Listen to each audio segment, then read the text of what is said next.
Do you want to get started passively investing in apartments? In this video, I'm going to break down a 5-step quick start guide to help get you started in multifamily real estate. So make sure you hit the subscribe button right now so you don't miss more videos about building wealth through multifamily real estate. And if you don't know me, I'm Seth Ferguson, a 13-year real estate veteran, host of a real estate TV show, host of a real estate investing podcast, and I'm also the author of the real estate book, Sell for More. So let's get right into it and talk about passively investing in apartments, the 5-step quick start guide. The first step in our quick start guide is you have to learn the structures. When it comes to true passive investing, there are 2 structures that are used to invest in an apartment deal. Structure number 1 is called syndication. And structure number 2 is a real estate fund structure. Now, I've done videos on this in the past, so I'll put a link right up here to a video I did explaining the differences between syndications and funds. So let's talk about the general setup of both of these structures. Well, we have 2 sides. We have a side called the limited partnership, or LP, and then we have a side called the general partnership, the GP. The LP is made up of the passive investors. So these are your programmers, doctors, lawyers, accountants, business owners, professional athletes even. All of the passive investors, it could be you, it could be somebody else. These are all the passive investors who have the capital, but they don't have the expertise, the deal flow, the management skills, the track record. So what will happen is all these investors here, maybe each investor has $100,000 they want to invest in an apartment deal like this, but they don't have the experience. So there are 4 components to every single real estate deal out there. We have the deal itself, and I call this the real estate matrix. And then you have financing, and leave it to me to mess up spelling financing on a live video, I'll just scribble. And then we have capital, and then we have management. There we go, management. Okay, I can spell again. So this is the real estate matrix. Every single real estate deal in the history of mankind has had these 4 components to it. Now, what is missing for these passive investors? Well, they have the capital because they each have $100,000 each. They want to pool together, but they don't have financing, they don't have the deal, and they don't have management. This is where the general partner comes in. The general partner brings the 3 other components of the deal, and together they can actually invest and improve an apartment deal. And this is called syndication. And then through the syndication model, both sides earn a certain percentage, or called a split. And I'll put a link right up here to a video I did explaining all about splits when it comes to syndications. And they share the profits, and they're able to now acquire the apartment deal. The general partnership brings the deal, the financing, the management. And when I don't just mean collecting rent, I mean where to buy, when to buy, what price to offer, the improvements you make, when to raise rents, when not to raise rents, when to sell, when to refinance, making all the decisions needed in the syndication. And then limited partners are able to pool their resources together, pool their money together, and participate in a much stronger deal than they would be able to do on their own. This is the true power of syndication. Now, I did mention that syndications and funds share a similar structure. Well, in both sides, you have the limited partnership and the general partnership. The difference with a fund is that the investors, the limited partners, they don't invest in a single deal. The fund has multiple properties in it, and the fund itself will sell and acquire new properties over the life of the fund. Some funds can last for 20 years, 30 years, 10 years.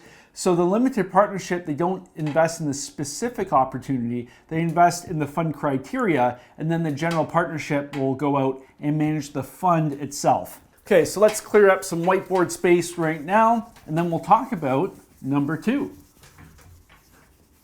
Number 2 is you have to understand the opportunity. So we'll put 2.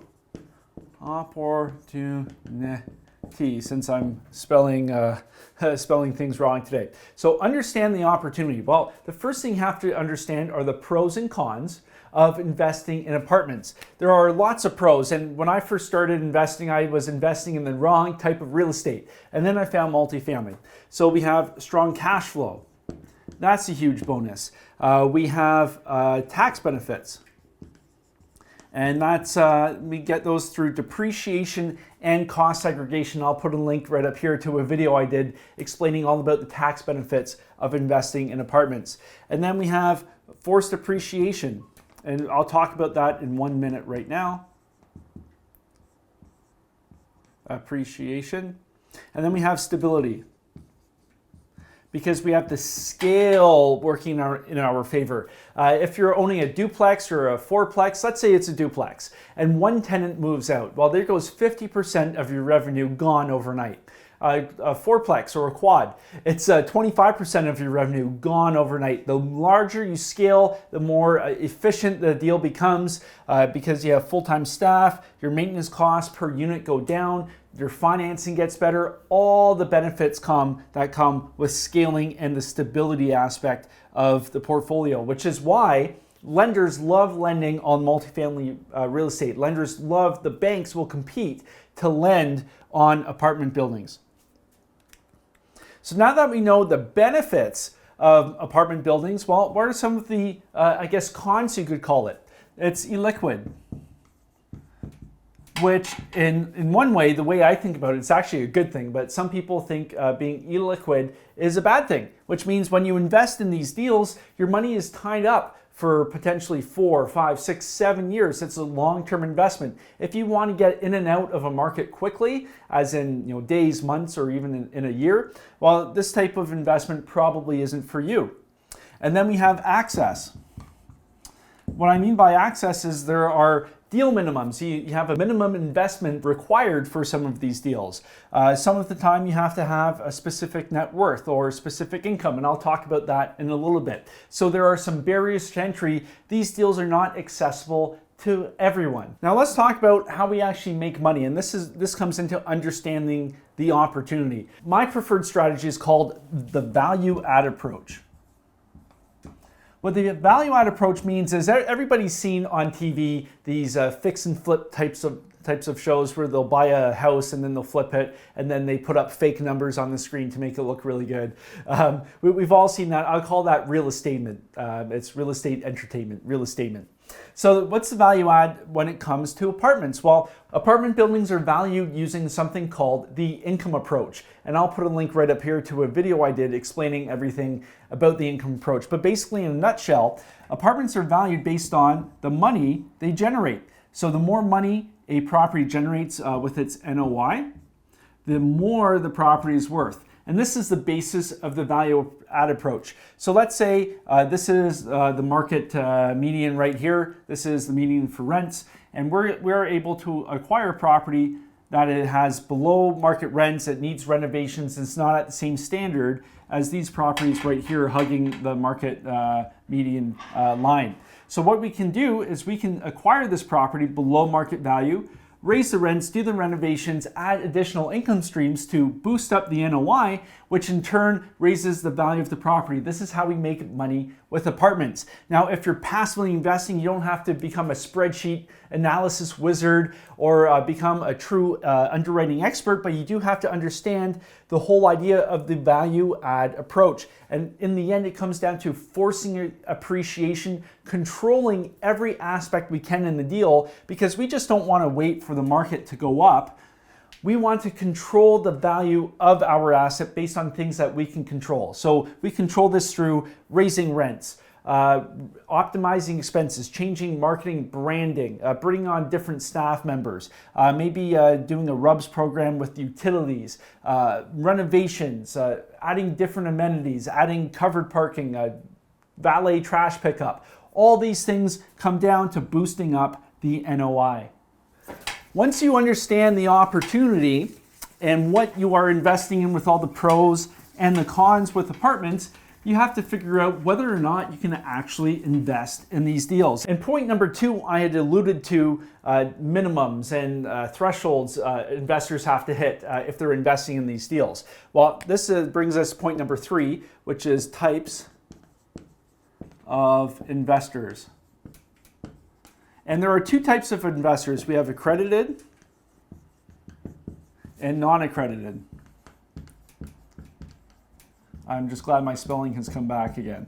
Okay, so with accredited investors are in a different rung when it comes to investing in these apartment deals. When it comes to individuals investing in apartment deals, they can meet the accredited investor criteria two different ways.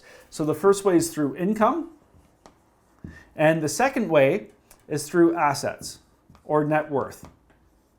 So with income as an individual, if you earn $200,000 or more, and you have earned that in the past and have a reasonable expectation of earning the same, you are an accredited investor. As a couple, if together as a couple you earn $300,000 or more and you have in the past and will have a reasonable expectation of earning the same this year, you are also accredited.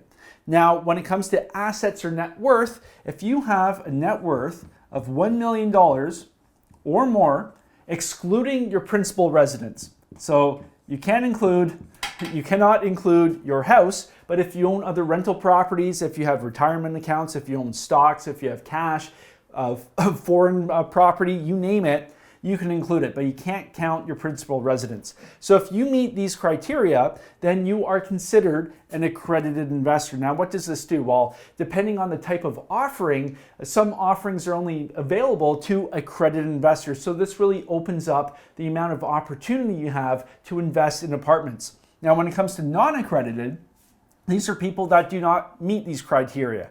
But there are people who are very sophisticated with their understanding of apartments and real estate investing, but they don't meet the criteria. Well, depending on the offering again, some offerings allow non-accredited investors to participate. They might have some different minimums or different criteria, but depending on the offering, you can invest whether you are accredited or non-accredited. Once you've figured out if you are accredited or non-accredited, you have to then build your team, and that is number 4.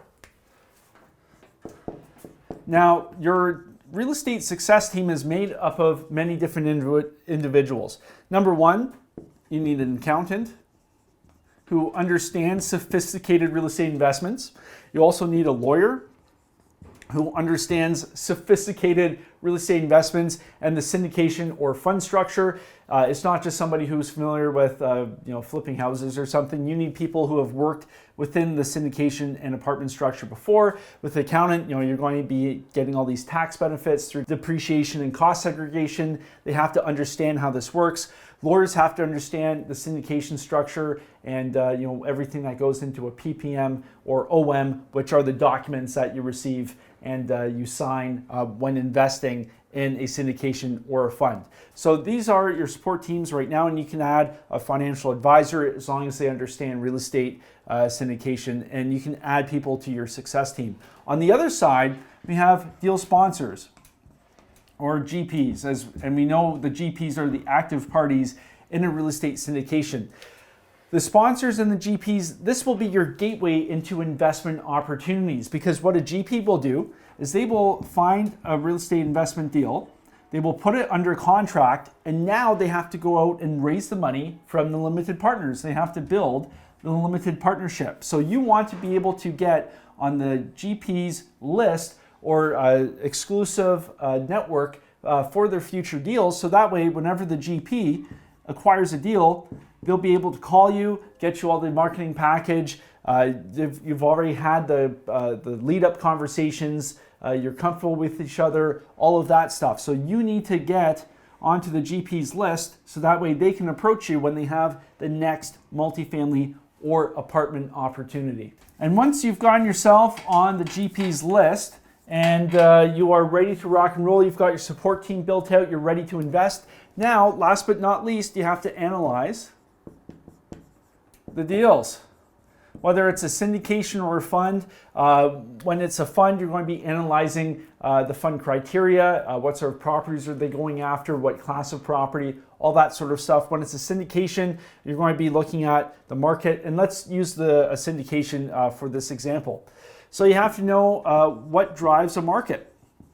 Now again, you don't have to be a spreadsheet wizard, but you have to understand the market cycle and what starts off the market cycle. What are the key drivers that go into growing a market?